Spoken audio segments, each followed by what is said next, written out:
It's 7 o'clock. Ready Should when we you be are. nice and wait 30 seconds? Nah, people who are on, you guys, you were good. You're here on time. You were the warriors who were here. So That's right. Thank you so much, everybody, for attending tonight. Really excited about this lecture. I usually have my slideshow up, but Zoom is being a little, being a little wonky tonight. So I just wanted to say that it's co-sponsored by the Monmouth County Library. And if you want to check out their programming, they have some great free programs as well. So you just go to, I believe it's monmouthcountylib.org. And I also just wanted to plug really quick, you can find it on our website. We just released an amazing collection of articles on the Revolutionary War by the premier Revolutionary War historian of Monmouth County. His name is Michael Adelberg. So if you're interested in the Revolutionary War, you're going to love this. So just go to our website, monmouthhistory.org. You'll find it on the homepage. It's called 250 for the 250th, and it is a 250 article collection on anything and everything you could possibly want to know about the revolution in Monmouth. So please check that out. And so tonight we have historian Greg Caggiano. And that's how you pronounce it, right? it is very good. Not Okay, many people get that on the first shot. good. Very good. All right. So, Greg, why don't you tell us a little bit about yourself? And it's all yours. Great. Thank you very much, Dana. Thank you all for joining me tonight. Beautiful fall evening as we head into Halloween, just 8 days away. And no better topic than haunted history, ghosts, myths, legends, maybe a couple murders sprinkled in as well. I want to thank the Monmouth County Historical Association for bringing me in as a speaker tonight. Some of you, well, I know I've seen some of the names pop up. You've been to some of my talks before, so you know what to expect. For anybody new joining me, I got started in this about 15 years ago. I happened to have worked in my life at two museums, both of which were haunted. The Proprietary House in Perth Amboy, which was Benjamin Franklin's son William's house, Royal Governor of New Jersey, and the Strauss Mansion Museum in Atlantic Highlands, where I volunteered for over 10 years. I was on the board of directors for 8. Now I still do occasionally volunteer. And so for me, starting out basically my career in history as a student at Brookdale Community College, studying to be a history teacher. A friend of mine was on the board there, and he's like, "Hey, why don't you come volunteer?" And so, getting started there right at the beginning of this, and also the beginning of my intrigue with the paranormal. I was always into ghosts as a kid, but then once you finally are in a place that's haunted consistently, you do start to see and hear things a little bit more practical than what you would see on TV or in the movies. But having all these years of experience at two very haunted locations, you start to realize that we might not be alone. You're sitting having a board meeting and you'll hear footsteps upstairs when nobody else is in the house, or maybe a disembodied voice coming from another room. And at both of these locations, we would, wait after a meeting was over. We'd maybe take out some ghost hunting equipment and see if we would get anything. And the paranormal has really changed since when I was at the Proprietary House as an 18-year-old in 2009 versus being in my 30s now at the Strauss Mansion. The amount of technology we have at our disposal to attempt to record paranormal phenomena is really quite astounding. And I'm going to go over some of that equipment here tonight. But this was my introduction into the paranormal. I am a historian before I am a paranormal investigator, but the two go hand in hand. In order to be a good investigator, you kind of have to be an amateur historian because you need to research the property. You need to know who lived here, who died here, what was the building used for. Even though somebody dying at a property doesn't necessarily mean they're going to haunt it, it is just helpful to know what went on. And I think that is why so many people into the paranormal are also into history and vice versa. The two do go hand in hand. Now, before I do get started, I want to mention my social media channels here. It's called Ghosts on the Coast. I've been doing this for about 10 years with friends.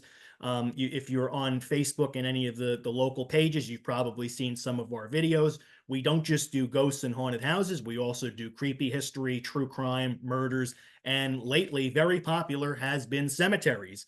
And we have probably about 600 videos up there from the last year and a half, all short, under a minute. So if you don't have time, you can still manage to learn something in just a few seconds. Footage of several Monmouth County Historical Association properties and also local points of interest. And this time of year, we do start to post some of the best evidence that we've captured over the years. And it's good for me to have this channel because you may be sitting there listening to one of my stories or hearing about a place and thinking, well, is that real? Is this guy crazy? Did this really happen? And it's like, no. Well, you can go on our Instagram, Facebook, or YouTube. We post the same videos to all three places, and you can watch the videos and see for yourself. Tonight's presentation, these are places I have personally been to and investigated. It's not a random top 10 or top 20 where I just picked stuff off the internet. These are places that are very local, very important to not just the history of Monmouth County, but also its pop culture. Um, I've been doing lectures and events like this for a long time. We do in-person lectures, virtual lectures. Sometimes we do public paranormal investigations where people will pay money. They'll donate it to the whatever site we're at, and then we'll investigate, give them more equipment, and let them see what they can find. And in doing so many of these talks over the years, I've determined there are four kinds of people that would come to a talk like this, whether in person or virtual. And I want you to think about what you are, not just for this slide, but for this presentation. Number one would be the skeptic who believes in nothing. The kind of person that, ghosts are not real. I'm only here because my wife likes this crap and she dragged me along, or she's making me watch this program on the computer now and this guy won't stop talking. Number two would be the skeptic with an open mind. This is somebody who doesn't quite believe, but maybe they want to. They are at least open to the belief, the kind of person that says, if you just show me the evidence, or maybe if I have my own experience, I will believe it. And now it's very good to be skeptical, because what we do as investigators is constantly asking questions and trying to rule stuff out. Now, I'm a number three, which is the believer who is skeptical. I mean, I wouldn't be doing this if I didn't believe, but we are constantly being skeptical, not just of paranormal experiences, but myths and legends, anything we may encounter in the pop culture of New Jersey or Monmouth County history. When something happens at one of our investigations, say we hear a noise in another room, there's a million questions we got to ask. One, is somebody in that room? Two, did somebody bump into something? Was there a passing car maybe caused a vibration? If we get a ghostly voice on one of our EVP recordings, we have to ask, was anybody talking? Was it one of us that maybe caused that? An EMF detector going off, it could be caused by a cell phone or being too close to an electrical power source. So we constantly have to ask questions to rule stuff out, because I would rather go into an investigation and get absolutely nothing than come out with a picture or a recording and post it to our audience of a million views a month, and somebody look at that in 5 seconds and go, that's not a ghost, that's X, Y, or Z. And that has happened to us, and it's a story I'm going to tell at the end. You have to rule stuff out. And it's good to have skeptics on an investigation, especially when we do these public events. We have people that they're literally just along because they're with a group and they don't believe it at all. When something happens, you look to them to ask the questions. You do not want to be a category 4 there at the bottom, who is the believer who believes in everything. Any little knock, bump, or burp will cause them to jump 10 feet up in the air. They're really fun to mess with on an investigation because all you have to do is go, "Oh my God, what was that?" And they'll go crazy. But in terms of trying to find paranormal evidence, you need to be skeptical. You need to ask questions.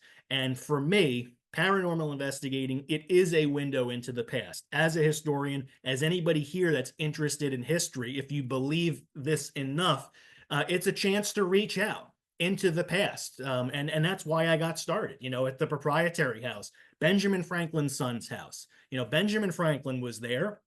And therefore, it stands to reason that if you conduct an investigation, maybe you would talk to William Franklin or Benjamin Franklin. Did that ever happen during our investigations? No, but the chance was there. And as a historian, that's pretty cool because, what do we want to do? We want to learn about the past. And you have a chance to reach out and talk to somebody that lived maybe 250 years ago or 200 years ago. It's a chance to communicate and learn something and something that you really can't get from just reading a book. Now, if you're sitting there wondering, well, how do you communicate? This is some of our equipment. Almost all of it is scientifically based. We are not psychic, maybe a little psycho. I don't know. You have to ask who we interact with, but we are not psychics. We do not go around pretending to see stuff, having experiences, and concocting all of these wild tales. And I personally think that our approach to this is why so many organizations have let us into their properties, in some cases being the first, because we're not going to go in there and come out with all this crazy stuff.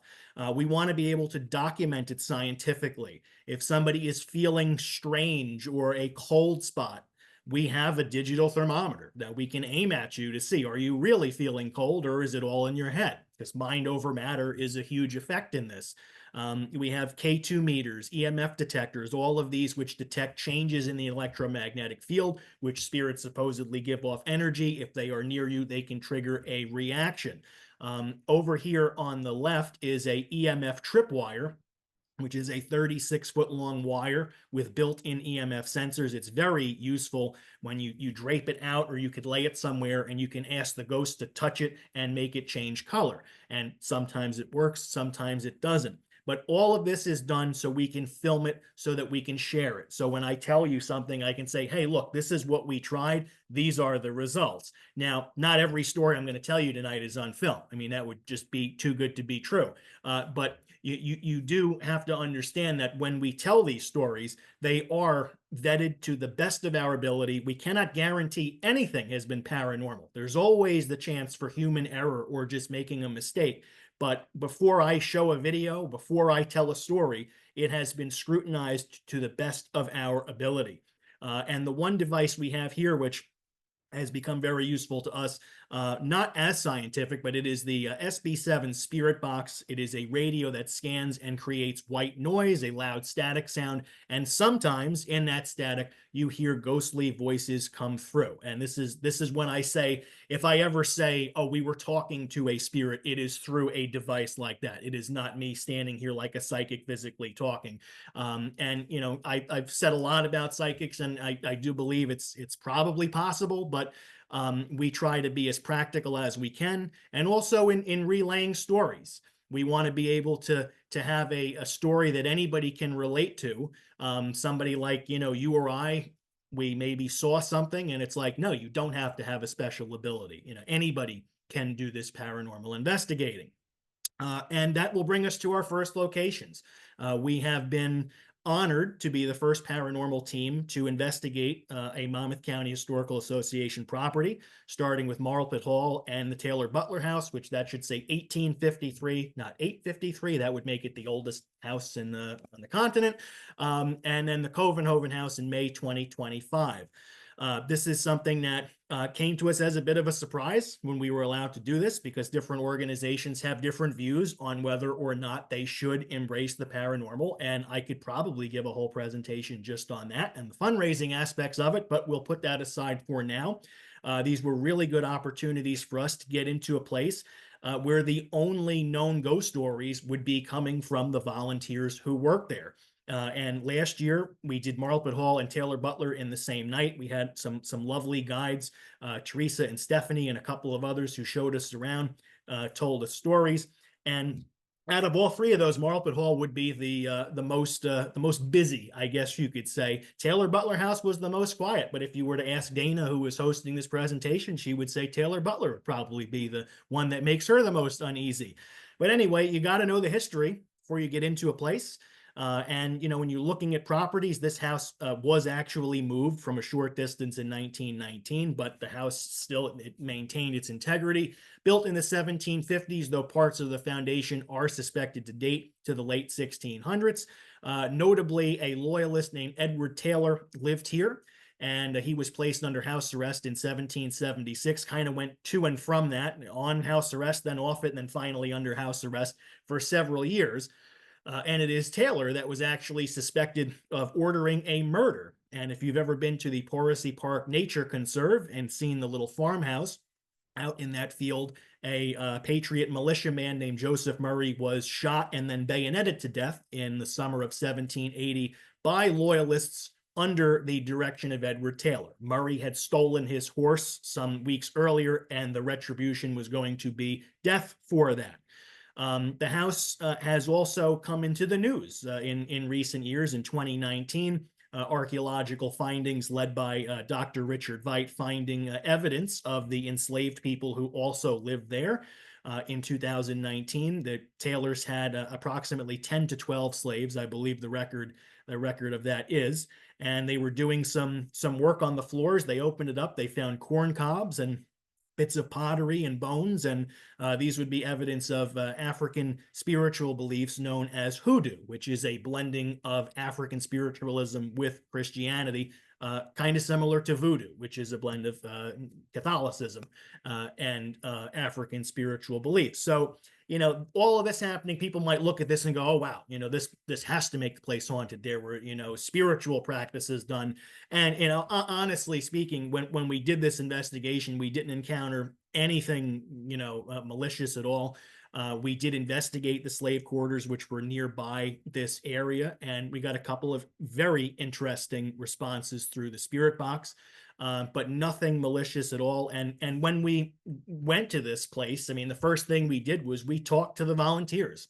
And there were 4 present that night. Every single one of them had had a previous experience in this house. Kind of, mundane, but also typical of an old house. The kind of paranormal experiences you would have in real life, not in a horror movie. Simple footsteps, unexplained noises and banging from a room or perhaps a floor that you were on and you knew nobody else was there. One actually heard music playing from upstairs. And when we interviewed everybody, we asked, what would you like to experience tonight? If there's anybody that lived here over the years that you would like to hear from, who would that be? And everybody to a person said they were hoping that one of the enslaved people would reach out. And this is what we were also feeling as a team, because part of what we do with these investigations is we try to give a voice to the deceased.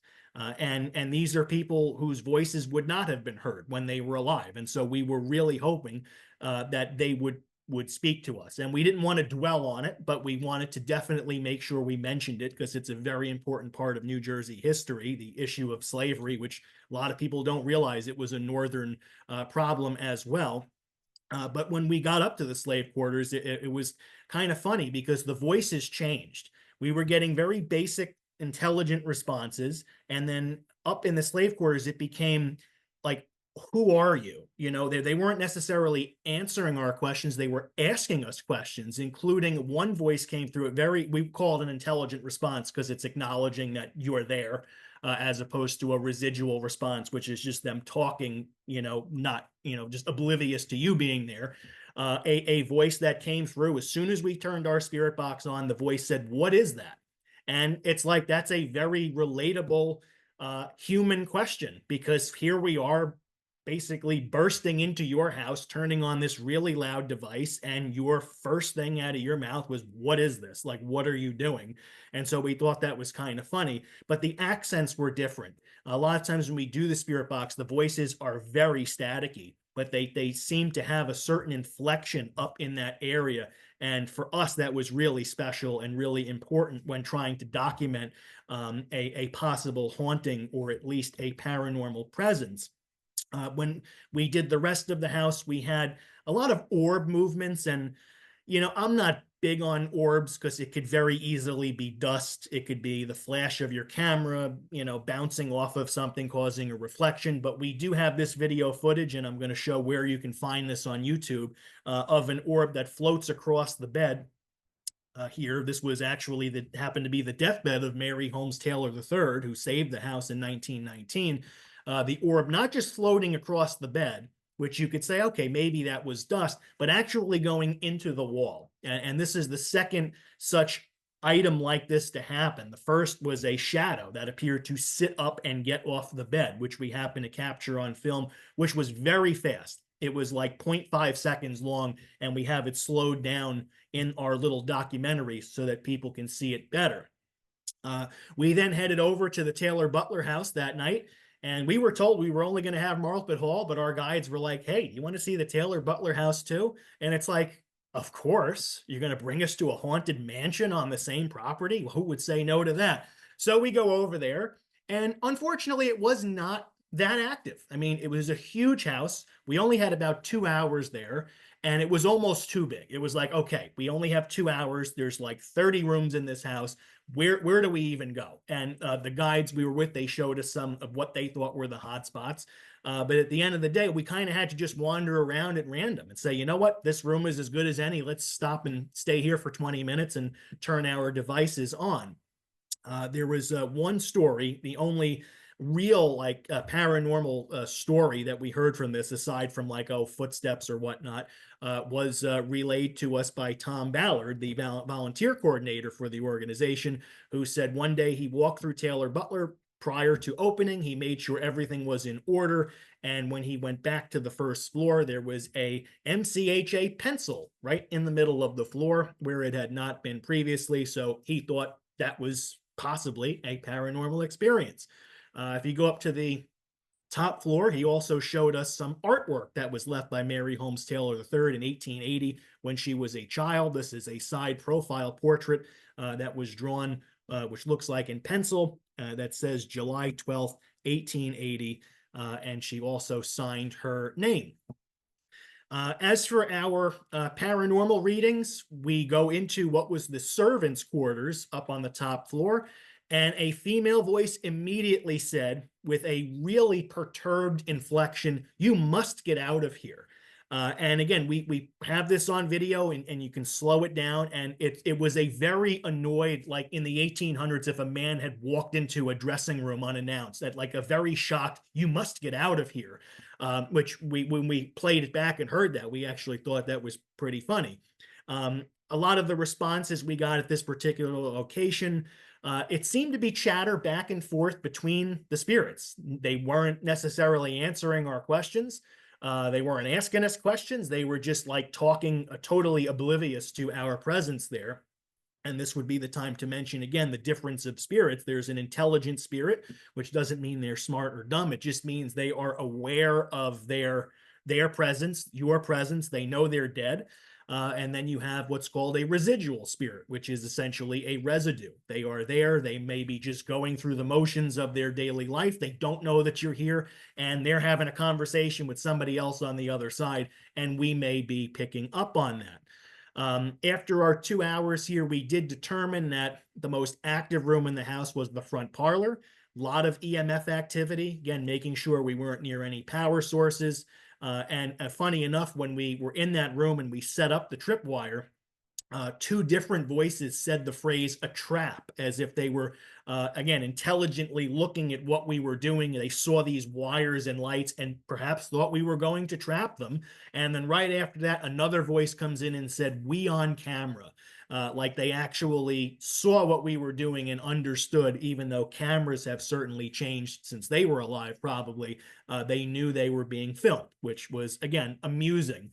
And that's the overall atmosphere we had at both of these places. Just, nothing bad, just, friendly, and also kind of amused by us, kind of maybe a little annoyed by the fact that we were there, but nothing bad at all. And if you're interested in seeing this, the full video is up on YouTube. It's 55 minutes long. It's a part documentary, part investigation. You can type in the shadows of Marlpit Hall, and you will have, they're both locations are in the same video. And it's I can't ignore the Covenhoven house here. This is we did the investigation a few months ago. The Covenhoven house, known in Freehold as being Sir Henry Clinton's headquarters after the Battle of Monmouth, where he banished 70-plus-year-old Elizabeth Covenhoven to sleep on the mud floor of her milk room while he took over the house and basically stole everything of value. But there was once an item located here that was found in the kitchen. And this is something that Tom pointed out to us when we were there. It's not there anymore. It's currently, I think, at the MCHA headquarters in Freehold. That over the years, not many people had had experiences at this house, but nobody really liked going in the kitchen. That's what I was told. Everybody said, oh, there's something creepy about the kitchen. And as it happens, there used to be an item in there relating to an execution. And this is what's pictured on the screen is known as a death or execution hook. There was a man named James Donnelly who killed somebody over $100 that he had borrowed at a hotel in Highlands in 1857. And by 1858, he was hanged to death on a scaffold in front of what is now the courthouse in Freehold. There was a lot of people that pushed to have him, let go or the sentence reduced, but there was a strong anti-Irish immigrant sentiment, and the court wasn't going to have any of that, and so he was hanged. And this hook was used for that. And what was told to us in either the late '90s or early 2000s, they were looking for this hook because it had gone missing in their collection. And the director of collections, Bernadette Rogoff, was looking through the Covenhoven house and happened to see it holding a kettle on the hearth where cooking demonstrations were actually being done. So they were able to locate this hook. They proved what it was, and it is now at MCHA headquarters in Freehold. But just one of those creepy items. And, you know, spirits supposedly can attach themselves. Doesn't mean this hook is haunted. You hear that, Dana? Don't worry. There's no one's going to jump out at you. But you don't really know when you go to a museum or a historic building. It's not necessarily the building. It could be the items, and their headquarters has thousands of items. The Strauss Mansion, where I volunteered for years, has hundreds of items. So when you're talking to a spirit, you don't necessarily know where they are coming from because there is just so much potential. We're now going to veer towards the coast to Sandy Hook, which is a place I have worked with Brookdale for about 10 years. And in doing that, managed to hear a lot of stories because everybody seems to have a ghost story from Sandy Hook. Now, the only problem is getting to hear those stories because, as anybody will know, anybody will tell you, getting ghost stories out of a national park from rangers or employees is almost impossible. It is just like Gettysburg. They will not talk about it. They will not discuss it. You can't do any paranormal related events. You can go around the buildings yourself and do it in daylight as long as you're within, operating hours of the park and you're not in a building. But I want to go out on the limb and say this might be the most haunted piece of property in the state of New Jersey. And I say might be, again, because we don't necessarily know how many stories there are because these park rangers cannot talk about them. We have heard some stories and they're like, you can't repeat that, or wait till I'm retired and then you can repeat that. So there's a couple people I am waiting for that to happen. But you may be wondering why would Sandy Hook be so haunted? And it's like, well, the history there is incredible in terms of almost every single era of this state's history, from the Lenape, the early explorers, the Revolution, of course, the World War II, and the coastal defense. But there are also lots and lots of shipwrecks. And if you're a nerd like me with no life, you might want to go to the New Jersey Maritime Heritage Association's website. They actually have an Excel spreadsheet that anybody can access for free. And in this spreadsheet, you will see that there are 4,594 documented shipwrecks off the Jersey shore and another almost 700 unidentified. Sandy Hook alone, in just a couple mile vicinity, has almost 800 shipwrecks. Now, some of these were, not fatal. A ship runs aground, everybody gets off, or maybe this ship just broke down, it took on water, and people were rescued. But some of these shipwrecks have incurred tremendous losses of life, such as the very first one in 1705, when a Dutch ship, the Castle del Rey, ran aground on the east bank of Sandy Hook during a fierce winter storm. They didn't know where they were. They couldn't see anything. And out of the 145 sailors on board, 132 of them died. They either froze to death on the ship or they tried to swim to shore and drowned or froze in the water. You look at a shipwreck example like this or so many others, and you have to ask the question, where did all of these bodies end up?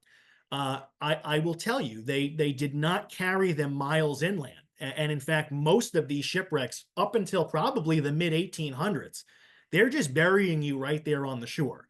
They're not organizing a burial. They might not even know who you are. Bodies just washing up.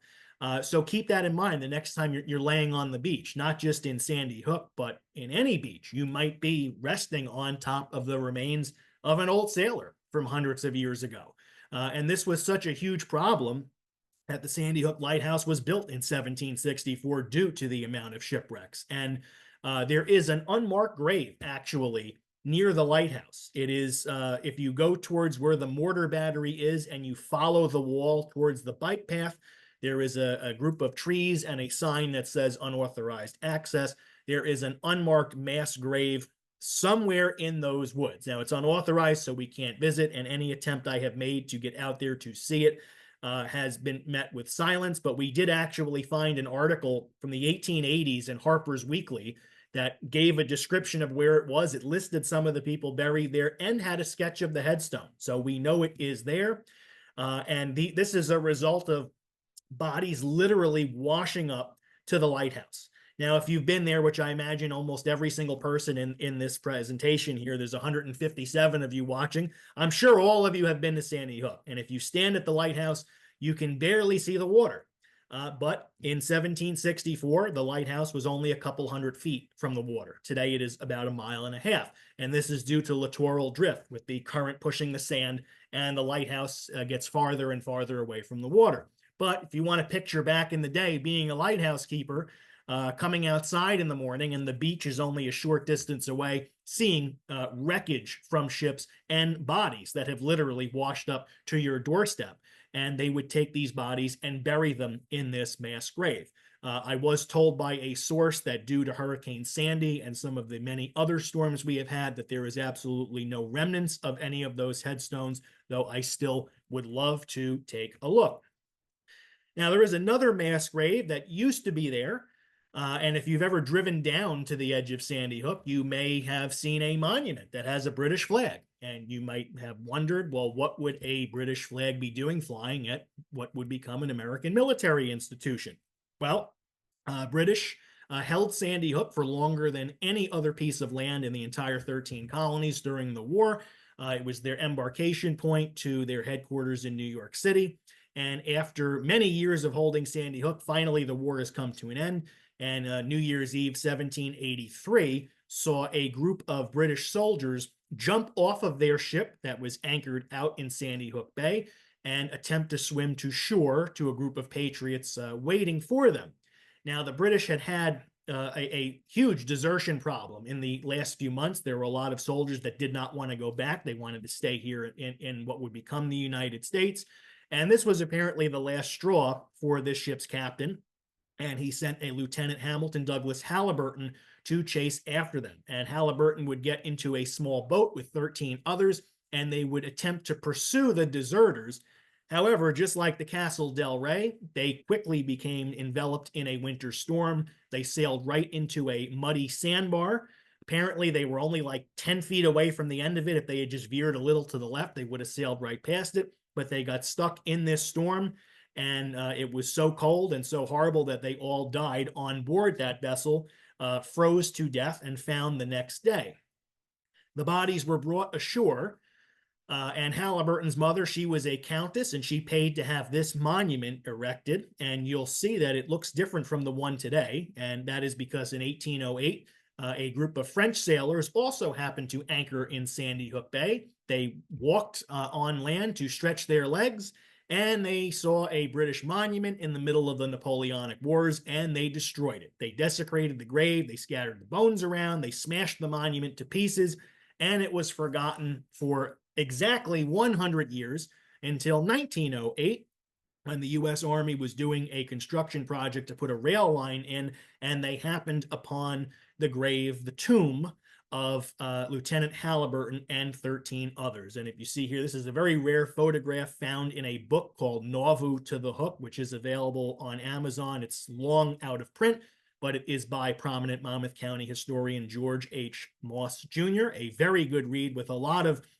facts about Sandy Hook that have kind of been lost to time. And when you look through it, you read so many astounding stories, and you're like, I've never heard these before, and yet they've been published in print all this time. This is the only known photograph of the discovery. Ironically enough, there are 14 American soldiers pictured here, along with the remains of the 14 British soldiers.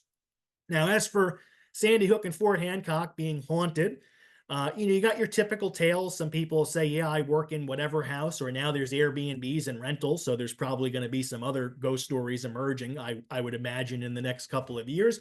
People hearing footsteps, people seeing things. You got to realize between the British Army out there, soldiers dying, then the Americans come in, they turn it into Fort Hancock. There was a cemetery that was there for the post. Those bodies were also disinterred. The bones for Halliburton, they were sent to Cypress Hill Cemetery in New York, given a full military burial with honors.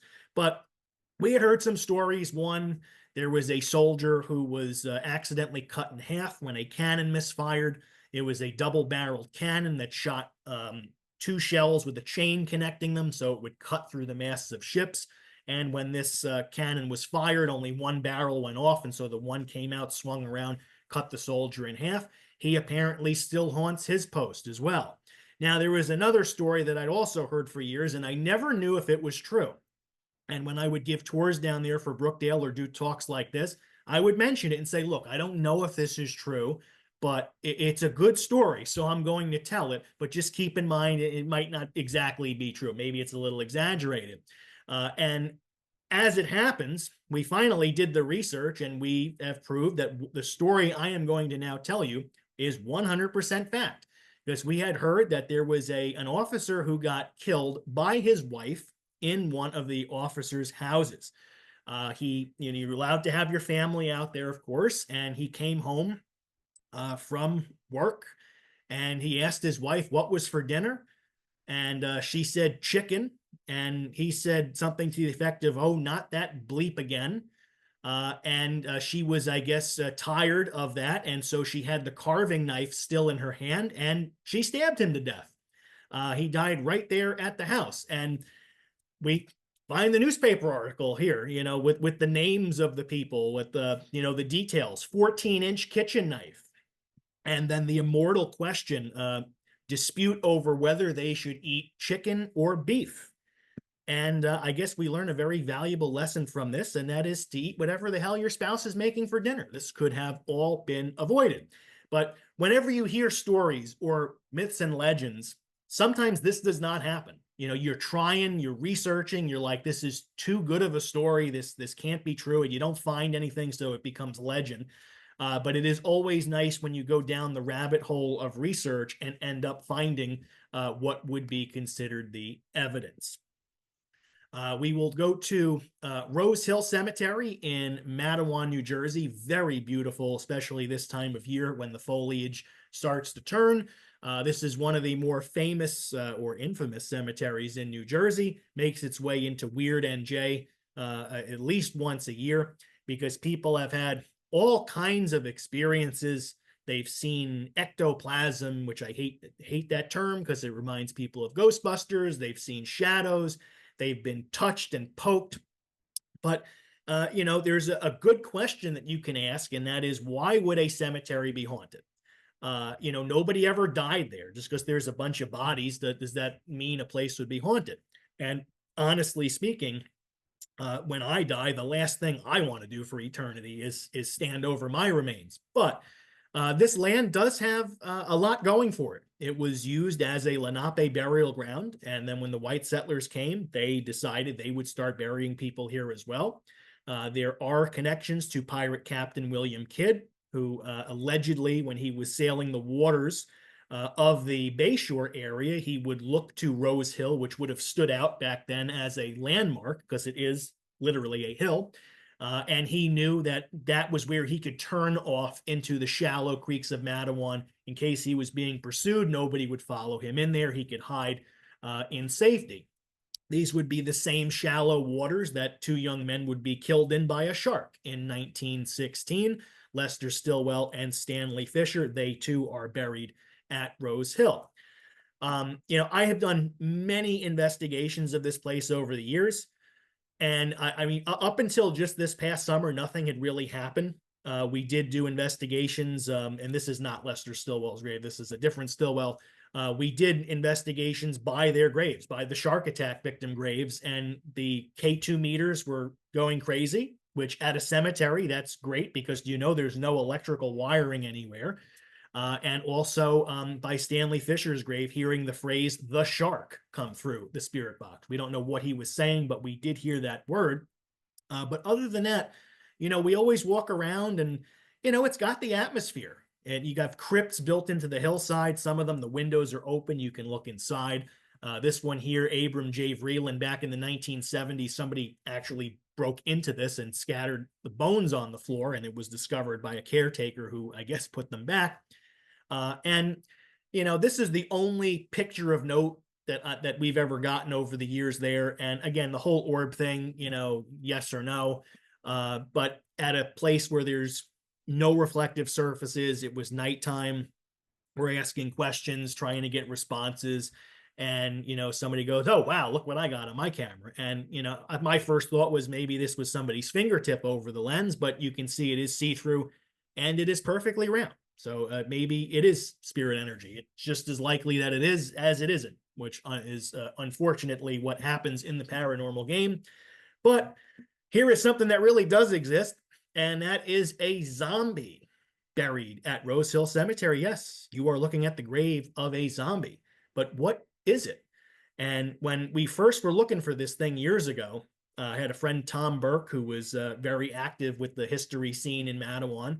And he's like, "Oh, the zombie grave. You got to find it. I'm not going to tell you where it is or what it is, but you got to find it and you'll figure it out."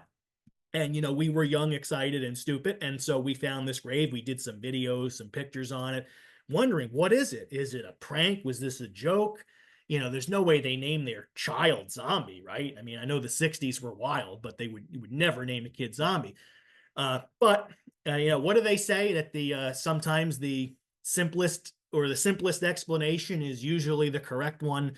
And if you want to give this some thought for a few seconds, you may come to the very obvious conclusion that Zombie was the Hulsart family's dog, who they chose to rest with them for eternity. There are 6 people buried at this grave. There's 3 names on the front, 3 on the back, 5 humans, and 1 canine. So that is as heartwarming as this presentation is going to get, because now we reach the centerpiece. This is to me, the most important part of this talk, and is the most important chapter in my book that came out last year.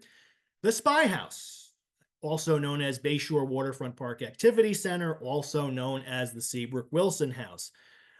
This time of year, it is inevitable you will see an article on this house from whether it be NJ.com, 101.5, you name it, calling this the most haunted house in the state, calling this, in some cases, the most haunted house in the country.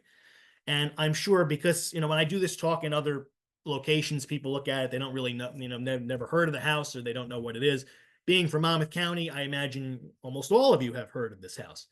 And it is unfortunate what I have to say in the next 10 minutes here, because almost every single thing you have heard about this house is false.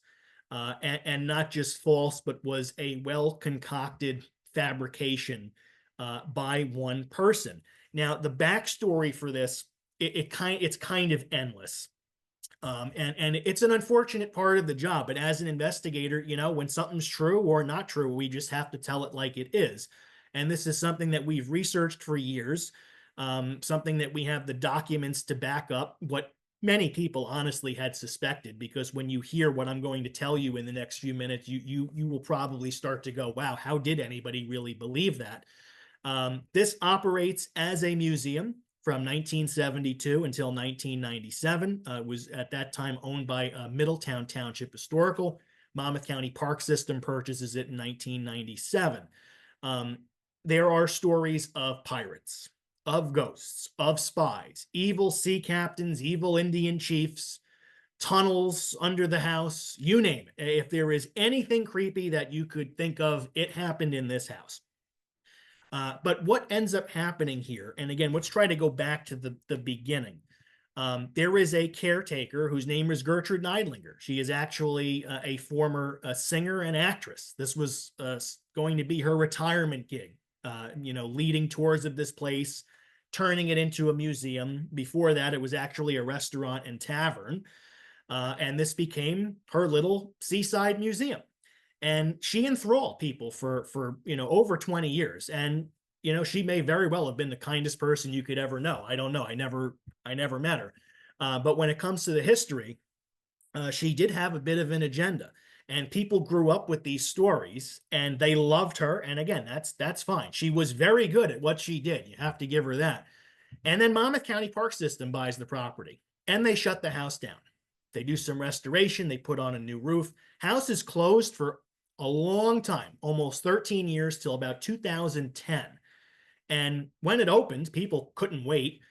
It was only a nature center and an environmental center, and they walked around and they wanted tours. And there was no mention of spies or pirates, no ghosts we can understand. Monmouth County Park System is not crazy over the paranormal. That's totally fine. But what about our spies? What about our pirates? No, nothing. You can learn about the mating habits of horseshoe crabs, but no spies. And so people got annoyed. People said, "You ruined the house. They renovated it. You ruined the character of the house. You ruined the history of the house." And I really think Monmouth County was hoping that in that decade plus that the place was closed, that people would kind of forget about all those things Gertrude said. And what ends up happening is the opposite. The place opened and people were annoyed. It did not help quell the myths, and in fact fueled them even more. Now, at the time, I had no idea. I was even annoyed. I was like, because I'm a weird New Jersey kid, reading all of these stories. I was like, what are they hiding? They're telling lies. They're hiding the history. But when you start to just do a little reading and a little critical thinking, you will come to the conclusion that the county wasn't hiding anything. They were undergoing what you would call damage control because of all of the stories Gertrude told. Now, I have compiled a history of the house according to Gertrude in her own words. I was very fortunate to come across some of her original documents that she wrote and typed herself. A couple of people that have approached us over the years, they've given us these documents to see, including a alleged seance transcript from the 1970s. And so this is not hearsay. This is not people remembering. This is literally what she was telling people herself. And I hate to read a slide this long, but I kind of have to, just so you can grasp what she was telling people. So let's begin. The original portion of the house was built in 1663 by Thomas Whitlock. It is the oldest structure in the entirety of New Jersey. 2, one of the earliest residents of the house was famous colonial settler Penelope Stout, whose spirit remains to haunt it in death. The house contained a tunnel so that the family could hide during Indian raids. 4, the house was used as a station for marauding pirates, including none other than Captains William Kidd and Henry Morgan. They killed and/or tortured their victims in the house. 5, in addition to pirate captains, there was another nameless, quote, sea captain in the 1600s who owned the home and kept the bodies of the people he killed in the basement. He was described as, quote, extremely evil and, quote, a killer of children and Indians and worshiped the devil. 6, prior to any of this happening, the house was constructed atop the grave of fierce Indian chief Papamora. 7, there was a Revolutionary War battle fought on the front lawn in 1779. And 8, during the Revolution, the house served as a tavern where the innkeeper would serve liquor to British soldiers, attempting to get them drunk so he could learn their plans and relay such information to George Washington, hence giving us the name Spy House. Whew, I'm almost out of breath from reading that. And I'm going to tell you that none of this happened. This was part of the shtick. And this is, again, what people grew up reading. And, why is it so important to debunk this? It's because anytime I make a post about this house, we get inundated with the lies. And people don't necessarily know that they're lies.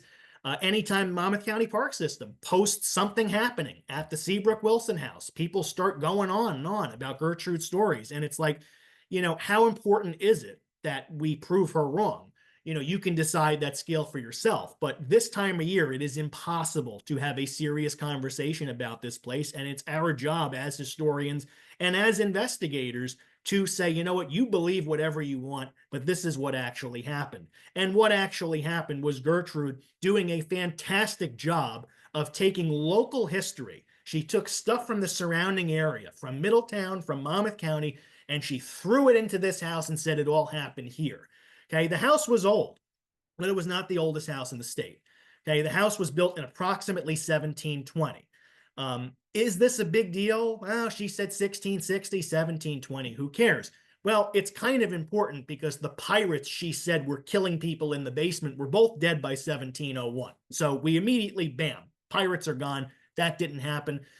There was a sea captain, evil sea captain, who was also a murderer there. Yeah, you know what? There was a captain who owned the house, but it was in the 1800s when it was Bayside Manor, when it was a hotel.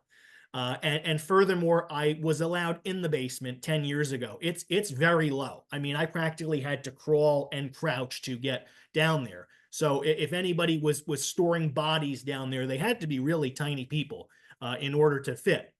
Now, Papamora, Chief Papamora, yeah, oh, he's buried on the property too. Not exactly. I mean, we don't know where he's buried. And Papamora, yeah, he had land that stretched from Navesink all the way to South Amboy, but he has no direct connection to Port Monmouth. They don't know where he is buried. And last but not least, the story that gives this house its name, the Tavern and the Spies.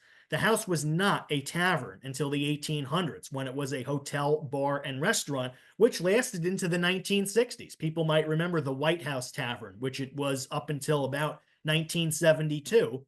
And you can see here, this is Bayside Manor. This negative has actually been flipped. This smaller section should be on the other side. And then this is it here when it was the White House Tavern. Bar, restaurant, selling liquor. The only spirits at this particular time were of the drinking kind. And you know what? Nobody ever had a ghost story until Gertrude came along. There were people that we've come into contact with that they were in that house before it was a museum and there was nothing going on.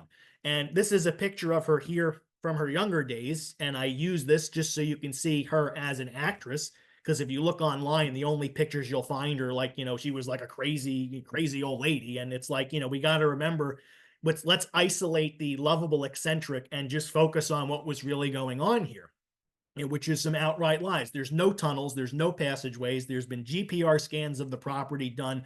There's nothing underneath this house. The basement is not large enough for storage. There's no spying done from the house. This is the original section of the house. And from what I understand, there weren't even any windows in the original construction because of the wind coming in off the bay would have damaged the glass. There was no battle on the front lawn. I don't think I even have to say that, but just in case, no battle. That's the cherry on the sundae. And then there is the issue of Penelope Stout, who you may be wondering, who is Penelope Stout?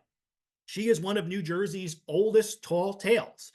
Somebody that historians doubt whether or not she even lived. And I don't know if I would go that far. There might have been somebody named Penelope Stout, but she happens to go through a really incredible ordeal. And it became a story of survival and inspiration. According to the legend, because none of this is provable, and even Monmouth County's own Randy Gabriellan, who passed away yesterday, there is articles that reference him. He didn't even think she existed. So I do tend to lean in that direction. According to the legend, she lands with her husband as a Dutch settler, and she lands on Sandy Hook. They get attacked by natives. The husband gets killed and scalped. She gets her stomach slit open. Her intestines fall out all on the ground. She picks them up. She tucks them back in. Then she swims one-handed across the Shrewsbury River into downtown Highlands, where she hides in a hollowed-out tree. Friendly natives then find her. They cure her wound with magic mud, and she goes on to have 17 children. Now, I don't know about you, but that just does not seem likely. And they don't know where she is buried. Certain cemeteries claim, oh, this is where Penelope Stout's buried. But if she was really that famous and important, I think we would know exactly where she is, even if her grave was not there. What this likely is a tall tale that grew taller with age. And it's a good story, but unfortunately, that's all it is. And she too was dead well before the house was constructed. And if you read some of the articles that Gertrude was in and gave interviews, she had her and her entire board of directors, which were 9 psychics, interacting with Penelope Stout. So I don't know how she got there because the house wasn't there. But Is this a mistake or is this calculated misinformation? This is where the investigation takes the practical, concrete turn. And because people have always said, well, you know what? She was old. This was the 70s, the 80s. There was no internet. She couldn't research any of this. She probably read something or heard something, and she did her best. And, maybe she really did save the house. Honestly, the house was falling apart. It wasn't particularly historically significant. Could very well be some condos or townhomes there right now overlooking the New York City skyline.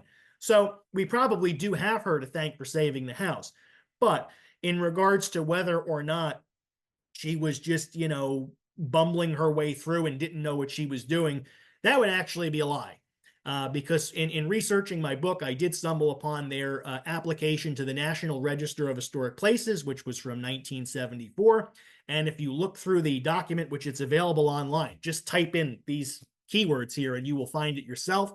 When they had a chance to check off the era of significance, they did not go 18th century, they went 19th century.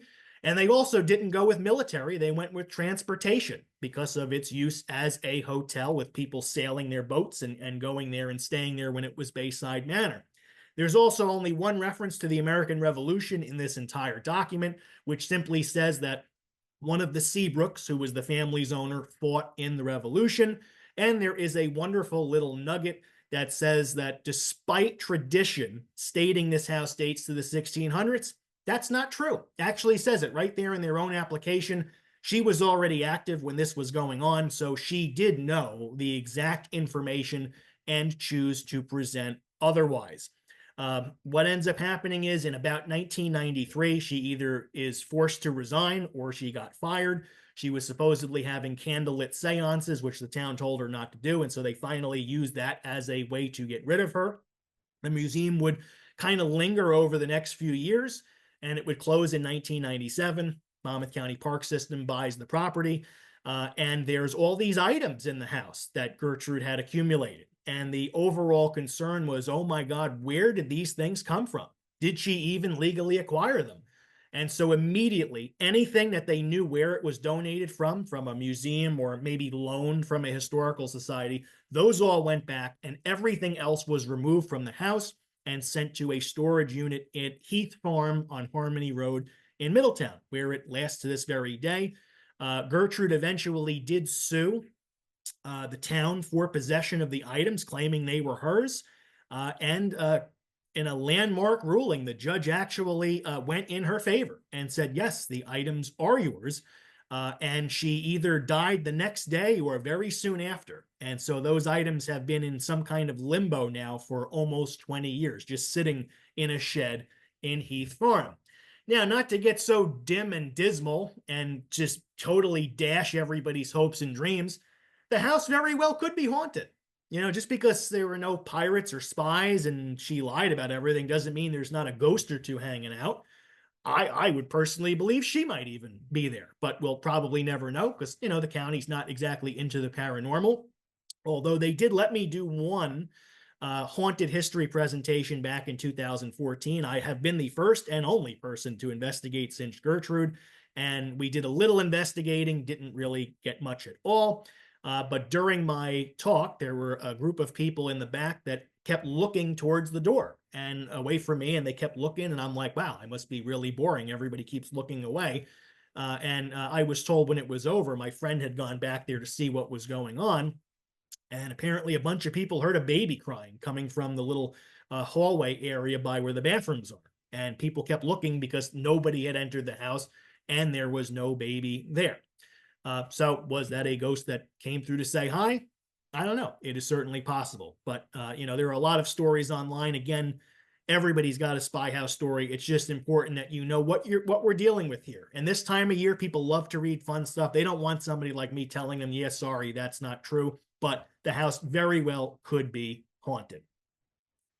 Let's get out of the house and take a drive down Whippoorwill Valley Road. As I'm sure many of you have done, it's been a rite of passage for not just Middletown and Monmouth County, but for the state of New Jersey. People travel all over from all over to drive down this dirt road, which is about a mile in length. And if you've read Weird New Jersey, you may have heard some of these stories. There's general stories of murder and suicide, but people visit every night hoping to see something creepy. The land around it actually was owned by Armory Haskell, and citizens who have been here a while may remember something called the Haskell Hunts, which would take place on the property. People would tailgate all over the place. And so the road does not have a sinister image until the birth of the internet. There's nothing said about this road anywhere being creepy or haunted until people start writing stories and in Weird New Jersey, and then people say, "Oh, I had an experience there."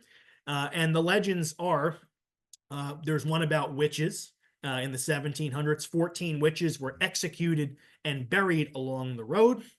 In the 1800s, devil worshippers would use the place, the surrounding woods, as a meeting place. And then in the 1900s, members of the KKK would also meet near the road due to its isolation.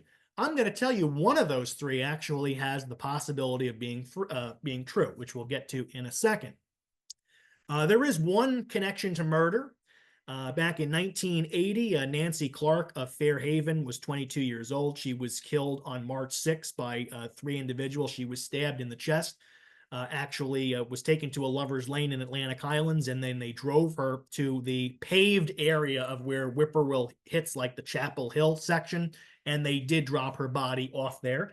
That is the only known murder connection to this. There have been several other deaths to occur on the road, but they were mainly traffic accidents. And yeah, when you drive around, you might see pentagrams carved into trees, just probably teenagers playing around. Nobody is trying to conjure up the devil in the woods around Whippoorwill.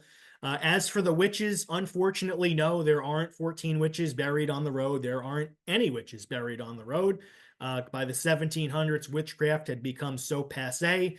And if 14 people were tried and executed in New Jersey in a modern age of newspapers, there would have been an article on it. Somebody would have written something about it. But just a fun connection. There is one actual witch trial in New Jersey. It's not Monmouth County related, but it's close enough, right in Woodbridge. This is the only witch trial to ever happen in New Jersey, and it's actually not a true witch trial because in 1727, a woman named Abigail Sharp was accused of her neighbor, Abraham Shotwell, of turning into a cat, dancing around on the roof of his house, and then bewitching his horse to death. And so he accused her of being a witch, and the court found that to be so incredible, so incredibly ridiculous, I should say, that they not only threw the case out, but they allowed her to sue him for defamation. And she did. She sued him for 500 pounds to restore her reputation and damage to her business. It said there's no record of whether or not she won, but it's just funny that in an age back then you were guilty until proven innocent. Finally, common sense prevailed and said, yeah, you're not turning into a cat and dancing on somebody's roof. The one part of the legend that could be true is the KKK. And people have had stories. They were chased off the road by a Klansman. They were chased off the road by a guy in a pickup truck who could be the Klansman. And this is just a note, and this comes up in my prohibition lectures, how active the Klan was in the state of New Jersey, specifically eastern Monmouth County. Whippoorwill Road and nearby Cooper Road were used by bootleggers during Prohibition. The Klan was a huge opponent of Prohibition, which should make everybody want to drink even more. And so it is certainly possible that the Klan maybe used that road. We know they were in the area. This is Broad Street in Red Bank, in case you're wondering. This is where all the restaurants are today, which is, probably the scariest part of this presentation. But, it's good for us to remember that this is it happened up here in the north and in New Jersey as well, not just down south. But if you're looking to say, well, could there be truth to any of this? If there was, it would be, unfortunately, this one. We are now going to make our last stop of the evening. It seems like everybody is still here, so I didn't scare anybody away. This is the Strauss Mansion Museum in Atlantic Highlands, which I have volunteered at since 2013. Like I said, I was on the board of directors for 8 of those years. It is open to the public every Sunday from 1 to 4. It is free. It is a self-guided tour. You can walk around this 21-room mansion at your leisure. And this was built for Adolf Strauss, who was a millionaire businessman and importer in New York City, made his fortune selling knickknacks and harmonicas. And he was so rich that he needed a place to stay for weekends in the summer. So he had this 21-room mansion built just so he could be there maybe, I don't know, 16 days out of the year. It is a Queen Anne style, has two towers, one of which overlooks New York City. And in all of our investigations, we don't think we've ever gotten Adolf Strauss, but we've gotten many other names, and that could be because of the amount of owners this house has had. There have been 10 different owners, the Atlantic Highlands Historical Society being the 10th. During the 1960s and 70s, it was turned into an apartment building, unsanctioned apartments, where it was used for low-income housing, and that's not even an official term. It was literally just derelicts and drug addicts, people that needed a place to crash, would rent a room, and it was not sanctioned by the town. It just kind of happened. And by 1979, the house was in such disrepair that the town said, you know what, we are going to knock it down. And the Atlantic Highlands Historical Society stepped in and purchased the property to turn it into a museum, but not before. The house was used as the set for a really bad, terrible, no good horror movie called Don't Go in the House. Okay, it's not that bad, but it's something that I can only recommend this if you have been to the Strauss Mansion. If you haven't been there, watching this movie will do nothing for you. But if you've been there, it's really cool to see how the house looked in 1979. 90% of the movie is shot in the house. It is a remake of Psycho, but with a flamethrower. So try to wrap your mind around that. It's actually not that bad of a movie, but anyway, as New Jersey draws closer and closer to a booming film industry, it's important to remember some of the other movies that have been shot here over the years. I've had a lot of experiences here, mainly because I've spent so much time there. And to go on and on about everything I've experienced, we would be here all night. So you have to get the short version, but feel free to watch some of our videos. We got the usual aspects of a haunting: footsteps, disembodied voices, hearing laughing or talking coming from another room. We have an old Chickering grand piano that only 3 keys work, but people have heard it playing like full-on music. This basketball trophy here back in the 90s, there was a volunteer on the floor below, and he heard a bang and a scraping sound. And he went upstairs to find this trophy down the hallway, some 10 or 12 feet away. And when we do our spirit box sessions, when we do our EVPs and investigate, you get so many names. 20, 30 names have come through over the years. And we're sitting there like, there's no way this many people can be haunting the place. And I don't think they're there fully. I think they come and go. But spirits can attach to items. And every single thing in this museum has been donated. It has come from somewhere else. Nothing is original. As any historical society representative will tell you, somebody has a family member who dies, and they got grandma died and she has a really ugly Victorian couch, and we don't want to throw it out. Let's give it to the historical society. Well, maybe grandma is still attached to her ugly Victorian couch. I don't know. That's a possible explanation. There was also the case of what we have here. This is a school desk from Atlantic Highlands Elementary School, which our group hasn't had that much go on, but other groups come in because you can rent the place and investigate for yourself. Have had a lot of paranormal activity around this desk, meters going off, including this SLS camera, which uses heat and energy to create a stick figure image of what a ghost supposedly looks like. I'm on the fence about this device, but it's very popular.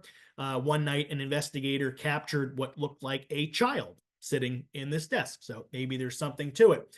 But the scariest part about this house is a Halloween animatronic from the 1990s called Donna. Full name, Donna the Dead. She is a mass-produced Halloween prop that really should not have any significance at all. But she is known to cause some disturbances. Back years ago, up in the tower, they used to tie her. There's a pole in the tower. They used to tie her to the pole and aim a spotlight at her so that she could be seen from miles away. You could see her from Route 36, and she used to be able to plug in, and she would glow and moan. Her eyes would light up. And one night during tours, Donna came loose, and she fell into the spotlight. The spotlight flipped over and started burning a hole through the floor.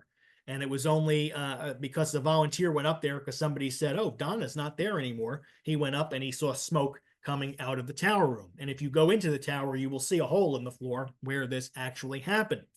Um, Things tend to happen around her. Last Halloween, she actually turned. She was facing a different way. When we went upstairs, we came down. We saw her aimed in another direction. And 4 years ago, we actually loaned her to the Atlantic Highlands movie theater. They were looking to add to their Halloween display, and it was right after COVID, and we didn't have any events that needed her. So we lent her there. And the very first night they had her, the theater's alarm went off at about 3 in the morning. And the owner of the theater at the time was a private detective. He shows up. Atlantic Highlands police show up, and nobody told the owner where they put Donna. And in fact, a worker had put her in the farthest hallway underneath an emergency exit sign. So they're walking through the theater, turning lights on, checking to make sure nobody had broken in. And they turn the corner, and glowing red from this emergency exit sign was Donna. And everybody drew their guns because they saw a person standing there. They turned the lights on, and lo and behold, it was Donna. A part of me wishes they would have shot her, because how much better would this story be if she had bullet holes in her? I just think that would be incredible. Also, last Halloween, we had our EMF tripwire, and we were asking the spirits to give us a sign that they're there. And the entire 36-foot long cable erupted in every energy level that this device can give. One of the most stunning displays, actually. And this is, again, this is available for your viewing. And if anybody's done an investigation, you know how excited you may get when just your little K2 meter goes off, and to have 36 feet of sensors go off. This was really an amazing moment. I was actually facing the other direction. Our other investigator had left the room. My friend happened to be filming this. He was looking at something, so nobody really saw this in person. But there was one individual who was closer than anybody else to this, and he did not see it because he was playing solitaire on his phone. The best piece of paranormal evidence we've gotten in years. And our investigator, Roy DeLoso, some of you may know him from Atlantic Highlands, was playing solitaire. Be sure to say hi to him and say, yes, he is still in this presentation. I could go on and on. I'm going to skip ahead, though, because we're running out of time. I do want to end with one last image.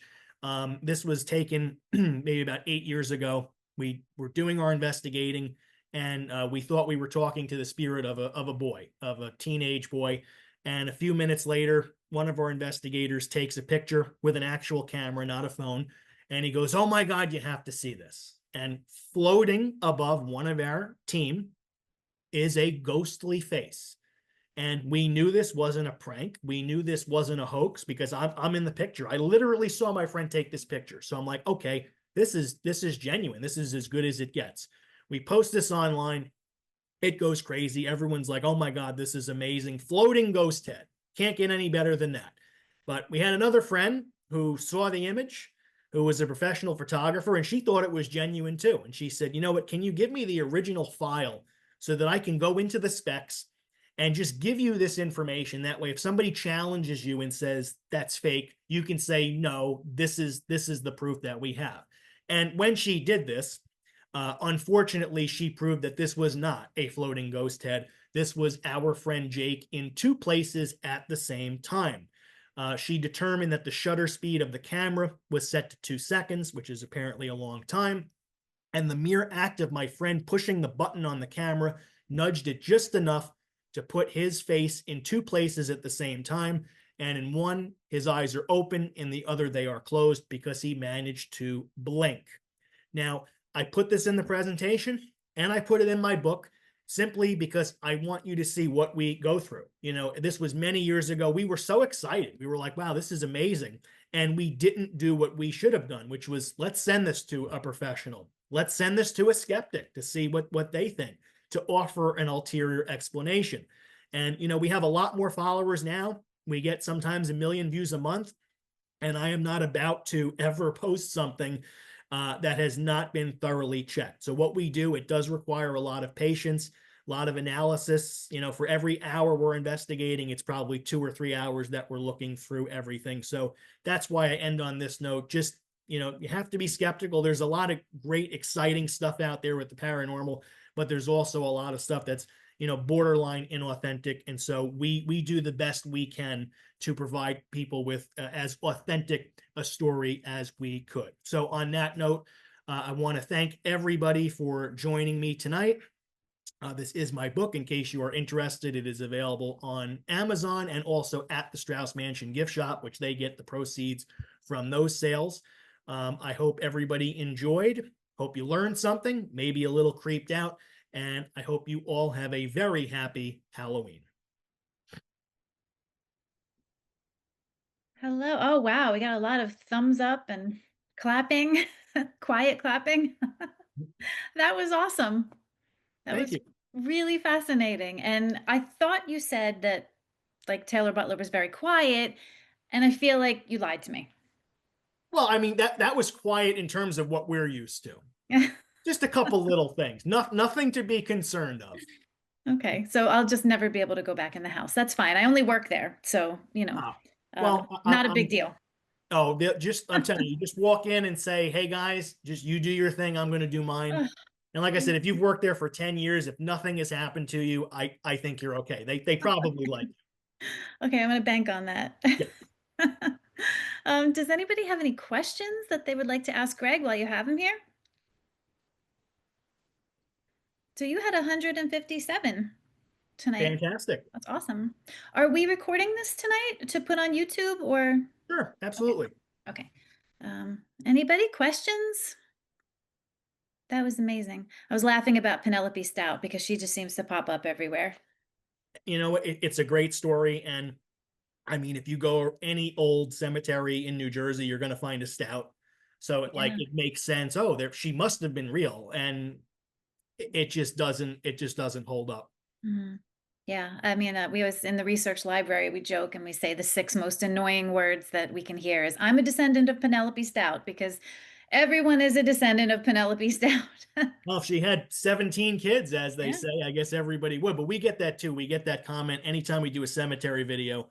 Oh, there's a stout there. I'm a descendant of Penelope Stout. And, Okay. I can't argue with them. I don't know. But it's like, it's really overdone, I think. But I'm gonna do kind of break tradition here. I don't usually we just do things through the chat, but I have somebody here that I know is a Penelope Stout historian. Would you like to speak with her? sure. Okay, hold on, Jean. Let me figure out. Hang on. Ask to unmute. Are you able to? Oh, are you there, Jean? Yes, I am here. Okay. Hi, Dana. Hi. So, I am a retired history professor from Brookdale Community College. Right. So I have a degree in history. I'm a researcher. I don't pretend to know much about the paranormal, so I wouldn't weigh in there. But I do know a thing or two about Penelope Stout. Number one, yes, she was a real person. How do we know this? There is a document she signed as a land transaction with her husband that is in the Monmouth County Archives. There's also a document at Gravesend, Brooklyn, before she married Richard Stout, where she was a person who testified in a slander trial. So she goes on the record a couple different places. So she was a real person. Her legend, yes, lots of room for speculation there. What happened? Another point of clarification. There's nothing written down in terms of telling her story that says she had 17 children. 10 children is the number that's traditionally given. And we have names for them, and we do have pedigree charts for them. So, that's something that can be pursued by people if they're interested. The first time Penelope's story got written down was in 1765 by Samuel Smith in his book that's regarded as the first official history of New Jersey. It's called The History of Nova Caesarea. And So Penelope's story of her ordeal had been an oral tradition from approximately the 1650s or thereabouts until it got written down by Samuel Smith in 1765. So knowing how stories can be embellished and shared over generations, sure, lots of ambiguity there. We don't know where she's buried, but we don't know where a lot of our colonial ancestors are buried. But I would be delighted to talk further about Penelope with Greg and share with him what I've researched, because she's been my pet project since I've retired from Brookdale. And I have been to MCHA library to work on her, but I hopefully I haven't sent you screaming and running, because I usually know pretty specifically what I'm looking at. No, it's great. And I think definitely you should contact Greg. That would Yeah, you'd be please do. Would interested, love right, Greg? would love to learn more. Absolutely. Okay, I will Okay. reach out. I will reach out. Thank you. Thanks, Jean. Thank Thank you. you. And then okay, so one more. I'm asking him to unmute. Maybe we're gonna go through the chat actually, because that's just easier. So Lois is asking, what got you interested in the paranormal? Just working at two museums, both of which happen to be haunted. I didn't ever set out to become a paranormal investigator. I was always interested in ghost stories growing up, watching like Unsolved Mysteries. But when you're working at a place and you're hearing strange sounds, and everybody else is like, "Oh, let's hang out after the meeting and see what we can find," that set me on this path. Christina is asking, and I hope the answer to this is no, by the way. Have you heard of any ghosts popping out on Phalanx Road? That sounds No. dangerous. No, I haven't. I know the Phalanx buildings that used to be out there, which are Yeah. long gone. That would have been a fantastic place to investigate. But no, I I haven't know. heard any ghostly related stories about Phalanx Road. Doesn't mean there aren't any, just means I haven't heard them. Have you thought about going out to the site of that property? I would love to. I don't know if it's private property. Somebody had said there's a cemetery out there as well, and I'm not Yeah. sure who to contact or where exactly it is. Mhm. But I would definitely love to see it. Yeah, me too. Me too. Paul, let's see, Dave. Greg, you have a former elementary teacher on here. He said you did a wonderful job. You got an A, so that's good. He's so proud of you. Dave G. I Dave, don't know if you Mr. know Graff. Mr. Would that be G. Mr. Graff? I don't know. That would be Dave. I think I mean, that's like a million years ago. Wow, Yeah. that's really crazy that you even recognize my name after all of these years. He said, Um, yes, I guess it is Mr. Graff. you were the first male teacher I ever had. So Wow. in fifth grade. So I remembered your name. But Inspired that path, it right? was a great teacher. And it's like every once in a while doing these presentations, I'll have a former teacher, and it's still just, it makes me feel just old somehow. Where some of my former students will want to come to a ghost hunt. I'm like, wow, you're in your 20s now. How did that all happen? Yeah, I That's know the feeling. crazy. I know the Thank you feeling. for reaching out. That's crazy. Julia is asking if you could post your sites again, that they can see your Sure. videos. I put it back to this screen if Oh, it's here it is. Yeah, okay, necessary. it's up there. My website is my name, but you can also, I recommend Instagram before Facebook and YouTube, just because the video quality is better, but we do post the same stuff to all three places. Okay. Oh, someone is asking who is the Penelope Stout researcher. You know what? You can email me at dhowell@monmouthhistory.org, and I'll speak with Jean and see if she wants me to put her name out there to the public. Okay, Kelly, sorry. All right, I guess that's it. I don't see any other. Well, it's really hard to. Paul Baker. Okay, so this man has a question. I'm an extreme skeptic, but have wondered if some so-called ghostly phenomenon may not be paranormal, but actually natural phenomenon, for which we do not yet have the theory or technology to investigate. Certainly possible. I mean, if we, it's hard to say. I mean, if the technology doesn't exist, and it's also creating the same kind of experience, it would be very difficult to determine is something natural or is something paranormal. I will say that there are certain natural things that do affect our meters or could affect activity, such as a thunderstorm, not because it makes it a dark and stormy night, but simply because it does change the electromagnetic field between the rain, between the barometric pressure. And also running water sources can also cause changes or disturbances, and that would be a natural disturbance as opposed to paranormal. That's the only thing I can really think of, but I'm sure that's possible. I mean, there's so much that we've learned in just the last 10 years, so much technology that's come about in such a short amount of time. So, you know, what we do, who knows 10 years from now, what else will be available. Okay, and one more. So what is the scariest or creepiest experience that you've had? So that would be at Paranormal. that well, yeah, yeah. That would be at the Strauss Mansion Museum, and it's a video. It's from 10 years ago. It's on our YouTube. I probably wouldn't be able to find it, but we do post it every year around Halloween. It was Halloween night in 2014. We actually captured a shadow moving around in one of the second floor windows. And this was after we had done an investigation that we were kind of scared at, which doesn't happen often because what we do is typically not scary. But I can't describe it. You'd have to see it for yourself. So if you follow our social media, we'll be posting it at some point between now and Halloween. I would say that left us the most shaken. Wow. Okay. Well, I don't know how you do it. I really don't. Well, the dead don't bother me as much as the living somehow. So I it's not understand that that. I get it. it's not that hard. It's really not scary. Sometimes it's boring. I mean, we're sitting in a place in the dark, just waiting for something to happen. Mhm. But sometimes it's very exciting. So I guess the thrill of the chase is what keeps us coming back. Well, thank you so much. This was a lot of fun. So hope to have you back. Well, thank you very much for having me. Would love to come back for another topic, maybe. Okay. Yeah. And everybody check out his Instagram and Facebook and especially the YouTube channel so we could see all this fun stuff. Have a good night, everyone. Thank you very much, everybody. Good Bye, night. Greg.